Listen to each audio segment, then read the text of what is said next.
I never thought I'd be writing something like this, but I really need to get this off my chest. I'm Amelia, 28F, and I've been with Mike, 31M, for the past 4 years. Our story started at a tech conference in downtown Seattle where we were both representing our companies. I was there handling marketing for my firm, and he was presenting some software his team had developed. We kept running into each other at different sessions, and by the end of the day, we were sharing coffee and talking about everything from coding boot camps to our favorite hiking trails. Mike asked for my number, and we started dating shortly after. He was different from anyone I'd dated before, genuinely kind, incredibly smart, and always thinking about others. We moved in together after 2 years, got a cute apartment downtown, and started building our life together. Everything was perfect until it wasn't. I should probably give some background about Mike's family situation. His mom Diana, 57F, raised him as a single mother after his dad supposedly died in a car accident when Mike was 5. She never remarried and made sure Mike knew about all the sacrifices she made for him. Throughout his childhood, she would guilt him into giving her his allowance money or whatever he earned from mowing lawns or tutoring younger kids. She always had some emergency that needed to be paid for. When Mike and I first started dating, Diana seemed to like me well enough. She would invite me over for Sunday dinners and even started calling me her future daughter-in-law before we were engaged. I noticed she had expensive tastes, designer bags, new electronic gadgets, fancy furniture, but I didn't think much of it at the time. Mike mentioned she was bad with money sometimes, but I figured it wasn't my business. 6 months ago, Mike proposed during a hiking trip to Mount Rainier. It was perfect, just us, the mountains, and a beautiful sunset. We started planning our wedding for December, wanting a cozy winter ceremony. We had saved up about $60,000 together, enough for a nice wedding and a down payment on a house we were looking at in the suburbs. That's when things started getting weird with Diana. She began showing up at our apartment unannounced, always with some story about needing money. First, it was her car needing repairs, $2,000. Then her roof was leaking, $5,000. Mike helped her with these expenses from his personal savings, not our joint account. I wasn't happy about it, but I understood wanting to help family. 3 months ago, Diana came over crying. She sat us down and told us she had been diagnosed with a rare form of pancreatic cancer. She said her insurance wouldn't cover an experimental treatment that was her only hope, and it would cost $50,000. Mike was devastated. He immediately offered to help, saying we could postpone buying the house. I watched his face crumble as his mother described her symptoms and prognosis, and my heart broke for him. But something felt off. Diana couldn't remember the name of her doctor or the hospital where she was being treated. When I asked about insurance paperwork or medical bills, she said everything was too complicated to explain. She would get defensive whenever I tried to understand more about her treatment plan. I started noticing other strange things too. Diana would post on Facebook about shopping sprees right after telling us she couldn't afford her medications. She'd always had an excuse for why we couldn't accompany her to doctor's appointments. Once, she claimed to be too weak to drive, but my friend spotted her at a mall an hour later, carrying several shopping bags. I tried to talk to Mike about my concerns, but he shut down. He said I was being heartless and that his mother would never lie about cancer. He reminded me of all the sacrifices she made raising him alone. But I couldn't shake the feeling that something was very wrong.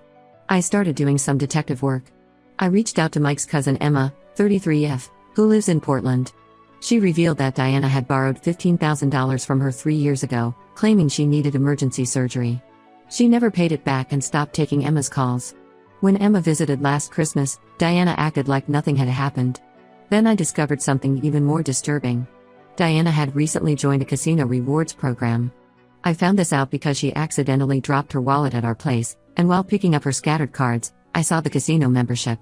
Later that week, I drove by the casino and saw her car in the parking lot, at the same time she was supposed to be at chemotherapy. The situation exploded last week. Diana showed up at our apartment in tears, clutching some papers. She said her cancer had spread and she needed the money immediately for treatment. When I asked to see the papers, she pulled them away, saying I was being nosy and disrespectful. Then she noticed her casino rewards card had fallen out of her purse onto our coffee table. The look on her face changed completely. She turned to Mike and started crying about how I had been going through her personal belongings, trying to prove she was lying. She said no mother could watch her son marry someone so distrustful and manipulative. Then she gave Mike an ultimatum: either he calls off the wedding, or she would cut him out of her life entirely.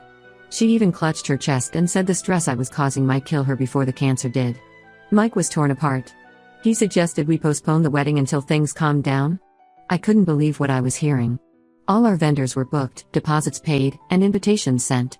More importantly, I couldn't believe he was considering his mother's ultimatum based on such obvious manipulation. I packed a bag and went to stay with my sister Amy, 32F. She thinks I should walk away, that this is a preview of what my life will be like if I marry into this family. My best friend Rachel, 29F, says I should gather evidence of Diana's gambling and confront Mike with proof that can't be ignored. I love Mike more than anything, but I can't marry someone who would choose his mother's obvious lies over our future together. Some of our friends think I'm being too harsh, that I should be more understanding of a single mother facing a deadly illness. Others say I'm right to be suspicious and that Mike needs to grow a spine. All our wedding plans are on hold now. Mike keeps texting me, saying he loves me and asking for time to figure things out. But I don't know what there is to figure out. Either he trusts me and stands up to his mother's manipulation, or he doesn't. I refuse to start our marriage by giving in to emotional blackmail. I don't know what to do anymore. Should I give Mike time to see the truth about his mother? Should I demand he choose between us? Or should I just walk away now before I'm legally tied to this family drama? Any advice would be appreciated. Update 1, it's been 2 weeks since my original post, and I can't believe how much has happened. First, I want to thank everyone who commented and messaged me with support and advice. You all gave me the courage to do what needed to be done. After staying at my sister Amy's place for a few days, I decided to stop crying and start investigating. Amy works as a medical billing specialist, and she said something that got me thinking. Diana's story about insurance not covering experimental treatment didn't make sense. Even experimental treatments have billing codes and documentation. That's when I started digging deeper. I called every major hospital in our area, posing as Diana's insurance representative. I had her insurance information because she'd left her card at our apartment once. Not a single hospital had any record of Diana receiving cancer treatments, or even having regular appointments in the past 6 months. The closest thing to a medical record was a routine physical she had done at a clinic 8 months ago. Then I remembered Mike mentioning that his mom had a sister in Oregon who they never talked to because of some old family drama. It took some social media searching, but I finally found Diana's sister Janet, 54F. I sent her a message explaining who I was and my concerns about Diana's behavior. Janet's response changed everything. She called me immediately, and we talked for nearly 3 hours. According to Janet, Diana had pulled similar scams before. 5 years ago, she convinced Mike's cousin Kevin to give her $30,000 for emergency heart surgery. She claimed her insurance had denied coverage and she would die without the procedure. Kevin, who had just received an inheritance from their grandfather, gave her the money. They never saw that money again, and Diana avoided family gatherings where Kevin would be present. But that wasn't all. Janet revealed that Diana had a gambling problem that started even before Mike was born. Their parents had cut Diana off financially because she kept stealing their credit cards to fund her casino trips. She had gone through 3 marriages, each ending when her husbands discovered her gambling debts and lies about money. Mike only knew about his supposed dead father, not the 2 stepfathers who had briefly been in his life when he was too young to remember. Armed with this information, I asked Mike to meet me for coffee. He agreed, and we met at a quiet cafe away from our usual spots. I could see he hadn't been sleeping well, his eyes were red and he looked exhausted.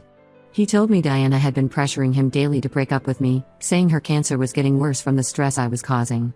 I showed him everything I had found, screenshots of my conversations with Janet, the records showing no cancer treatments at any local hospitals, and the casino receipts I had photographed from Diana's purse. Mike sat there quietly for what felt like hours, staring at his untouched coffee. Then he started crying. He admitted that part of him had known something wasn't right. Diana had been asking for larger and larger amounts of money over the past year. She claimed to need it for house repairs, then show up the next week with new jewelry or expensive clothes. When he questioned her spending, she would cry about how he didn't understand how hard it was to be a single mother, how she had given up everything for him. We decided to confront Diana together. Mike texted her saying we needed to talk about her treatment plan, and we drove to her house.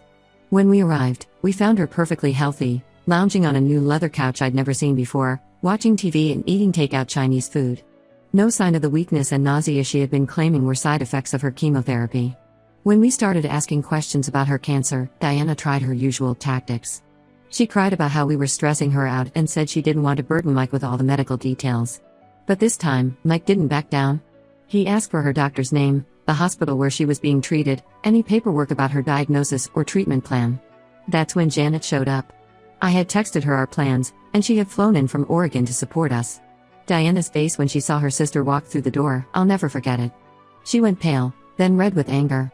Janet started listing all of Diana's past scams, not just the one with Kevin, but others we hadn't known about. Diana completely lost control. She started screaming at Janet about betraying family secrets, then turned on me, calling me a gold-digging witch who had poisoned her son against her. She accused me of planning this whole thing to steal Mike away from her.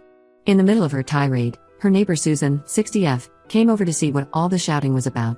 Susan innocently mentioned seeing Diana at the casino just the day before, saying Diana had been there for hours and seemed to be winning big at the slot machines. Mike's face hardened. He demanded to see Diana's medical records right then and there. When she couldn't produce them, she finally broke down and admitted there was no cancer. The scene that followed was heartbreaking. Mike didn't yell or scream. He just sat there, looking at his mother like he was seeing her for the first time. Diana tried to justify herself, saying she only lied because she needed the money to pay off gambling debts. She claimed dangerous people were threatening her, and she was trying to protect Mike by not telling him the real reason she needed money. Mike walked out without saying a word. He's been staying at his friend Dave's place since then, barely talking to anyone. Diana has been on a rampage, calling and texting everyone in the family with different versions of what happened. Some relatives have blocked her, but others are still taking her side, saying we should forgive her because she's family and clearly needs help. The wedding is still on hold, and honestly, I don't know where Mike and I stand. He sent me a long text apologizing for not believing me sooner and asking for time to process everything.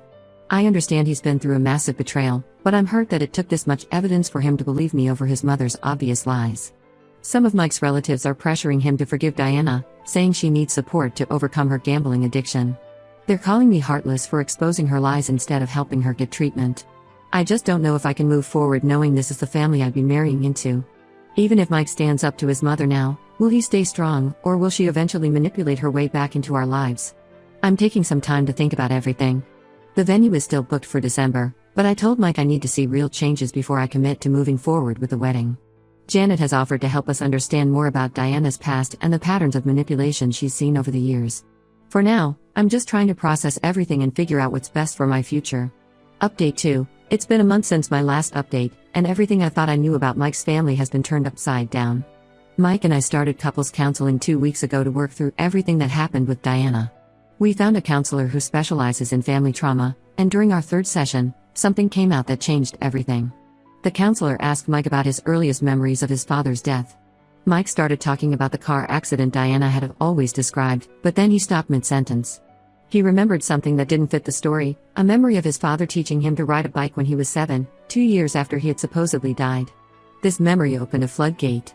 Mike spent the next few days going through old photo albums and documents he had stored in boxes. That's when he found something shocking, a birthday card from his father dated to when Mike was 10 years old. The card had been stuffed in the back of an old album, probably hidden there by Diana. Mike confronted his mother about it, but before she could spin another lie, something incredible happened. Mike's father David, 59M, found him on Facebook. It turns out David had never died at all. Diana had taken Mike and left the state when he was 5, changing their last name from Peterson to Mitchell. David had been searching for them for decades, hiring private investigators and following every possible lead. He had finally found Mike through a professional networking site where Mike had listed his old middle school. David sent Mike all the proof, police reports from when Diana disappeared with their son, court documents showing their divorce settlement, and dozens of birthday cards and letters he had sent over the years that Diana had returned unopened. The truth was devastating. Diana hadn't been a struggling single mother at all. She had been receiving $3,000 monthly in child support and alimony payments throughout Mike's childhood. Even worse, David had set up a college fund for Mike when he was born. By the time Mike turned 18, it had grown to over $100,000. Diana had somehow managed to drain this account using forged documents. Mike had worked 2 jobs through college and taken out student loans, thinking his family couldn't afford to help him. All those years of watching his mother struggle and feeling guilty about every expense, it was all a lie. When Mike and I confronted Diana about this, she tried to paint David as an abusive monster she had fled from to protect Mike. But David had proof against these accusations too. He had a spotless record, testimonials from old neighbors and friends, and documentation of Diana's escalating gambling problems during their marriage. He even had records of the counseling sessions he had begged her to attend for her gambling addiction. The revelation about Mike's father triggered an avalanche of other discoveries. Mike's cousin Emma started digging through old financial records and found that Diana had taken out credit cards in Mike's name when he was in college. This explained the mysterious debt collection calls he used to get and why his credit score was so bad when we first met.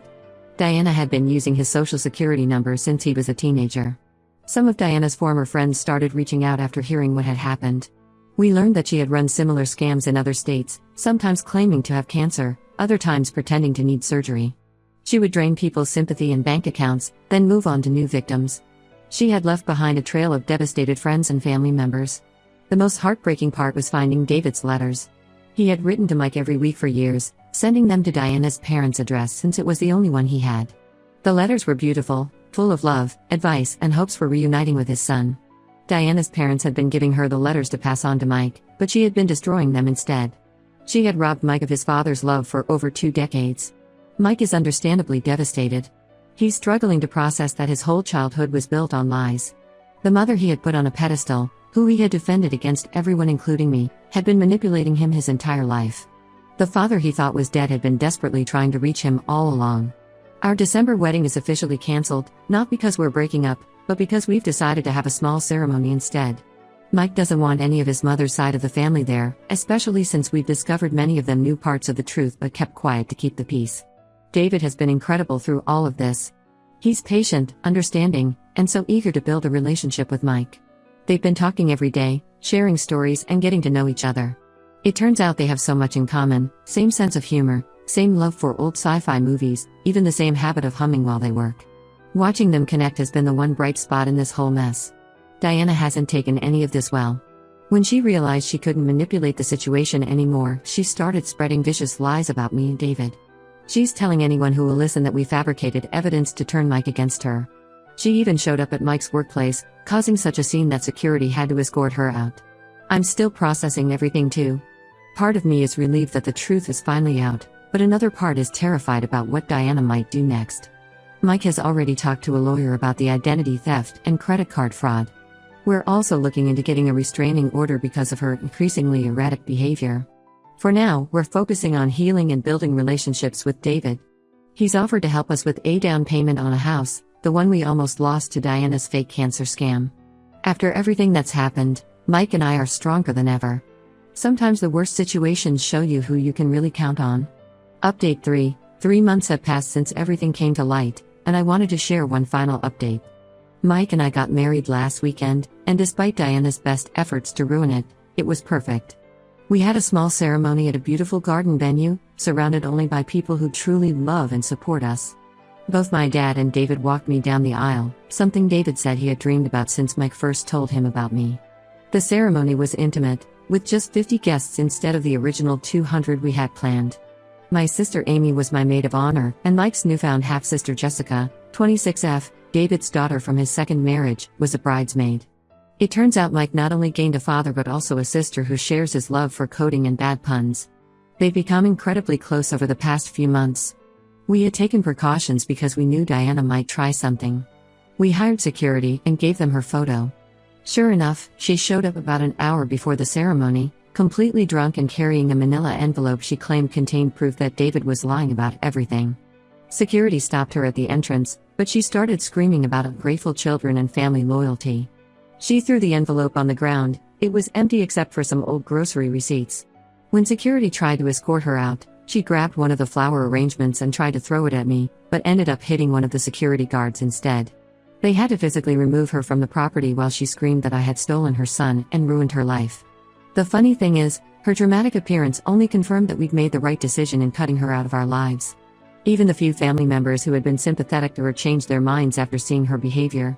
Mike's Aunt Carol, who had been trying to convince us to forgive Diana, finally admitted that Diana needed professional help that we couldn't provide.